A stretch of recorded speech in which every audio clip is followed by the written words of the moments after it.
the Chewy two. I'm gonna call a nigga Chewy. All right, I can hear my boy Perez laughing at me already, man. And here's the review. Alright, y'all, so remember all that noise I was popping earlier about how black films now are just either so bleak or too artsy or too serious or too buffoonish? It's like one extreme or the other. And I'm like, damn, can we just get like a fun black film that can be a staple in our households again? Like Do the Right Thing, School Days, The Wiz, you know what I'm saying? Stuff like that. And I was complaining about that, right? And I still feel that way. But after watching this film right here I'm about to talk about, y'all, and I almost said Rob Base, but it's called Rob Peace on Netflix right now. You can watch it starring, how you say his name, Jay Will and Chilia2 Ejiofor.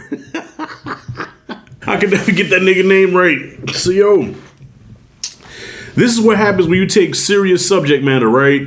And you write it so good where even though it does get really dark at times, but not bleak to the point where I just feel sad after watching it. Like some of these black films lately, either you feel really sad watching it, or you feel like I just got a little dumber after watching this, you know what I'm saying? But this one here, y'all, this movie right here made me feel something. I'm like, damn it. It's been like, I haven't had many movies this year that got me like that, where like I feel like, well, I'm in my feelings, you know what I'm saying? I don't want to say it feels something because there's been some dope films that came out this year, but I'm saying, but just that one that kind of like just hits you right here where you almost want to shed a tear, you know what I mean? Not many did that this year, and this movie did that. So I know I've been on my spoiler kick lately, but I'm not going to really get into spoilers, just tell you what the movie's about. So I keep wanting to say Rob Base. Damn. Rob Peace is the true story of the titular character who he's a child prodigy. This dude is like the ultimate genius, but he's a genius that happens to stay in the hood with struggling parents. His parents are split.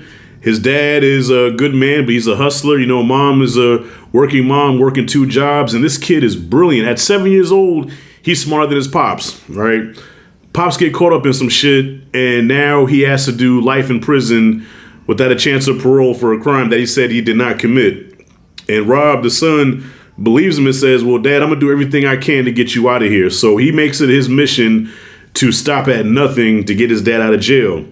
But with that comes a lot of, a lot of consequences, some decisions that probably could have been handled better. But, you know, but you never know what you do until you're in that situation. So it's easy to judge and say, well, you know, especially motherfuckers on the right like to say, yeah, you play stupid games, win stupid prizes, but you never know until you're in that situation. So watching this movie, y'all, I couldn't help but think about Trading Places, where you take Eddie Murphy's character, who was a street dude, and you have Dan Aykroyd's character, who was a rich snob, and you swap them. So take this kid that has all the breaks in life, everything handed to him, didn't really have to work hard for nothing, and put him in the streets. And take this street dude, who actually is brilliant, and put him in a good situation where he has good people around him, he's in a good environment, and he can do better for himself.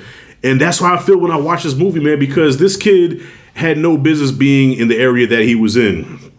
Even people around him was like, dude, how are you street, but then yet you're a genius at the same time? Like, you're a nerd. Like, he's into biochemical engineering and stuff like that. The dude speaks like another language almost, where even the professors are like impressed with him. This guy goes to Yale, all right?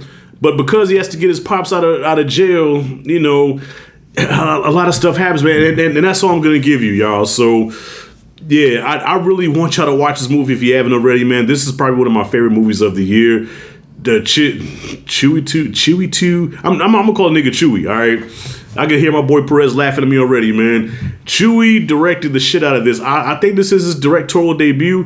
He did a great job here, man, of taking this character and, you know, not so much exploiting the situation, but making it realistic. Like, okay, what would you do if you was put in this position? You know what I'm saying? Like, he doesn't glorify the street light. He doesn't glorify anything. But instead, okay, what would happen if you was put here? You know, and Jay Will, who y'all know him from Tulsa King with Sylvester Stallone, does a dope job here, you know, say playing this character, and you believe him. Like, you know, it's kind of funny when you take when you take a black man, right, that's very extremely educated and articulate, right, and you put him around some white folks, because at first, you know, on the exterior, he looks like, okay, this guy, he's a thug. He probably murdered a couple people, probably robbed a couple of people, and then he opens his mouth and then throws you all off. Like, wait a minute, there's no way this guy with his cornrows and a wave cap talks like that. You know what I'm saying? I love when white folks get thrown off by shit like that, man. I think it's funny to me. So he plays that off so well, and it's so believable.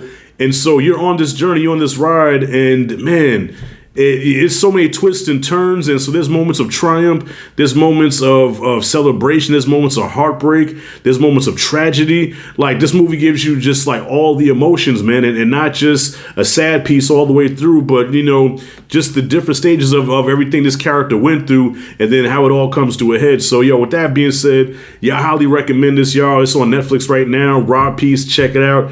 You're welcome. All right, this is probably, I say this is probably the best black flick that came out this year. Can't think of another one. Everything else, like I said, has been one extreme or the other. This one here is a perfect balance, as everything should be. In the words of Thanos, everything should be properly balanced. And in the philosophy of Miyagi-Do karate, everything should be perfectly balanced. This was a balanced film, and I dug it, man. And that's it, and that's all. So, have you seen Raw Piece? What'd you think about it? Comment fully below. Let me know what you thought. If you like and dig this content, hit that like and subscribe, notification bell in the corner where I'm at. This is Rashad G signing out. See you in the next video.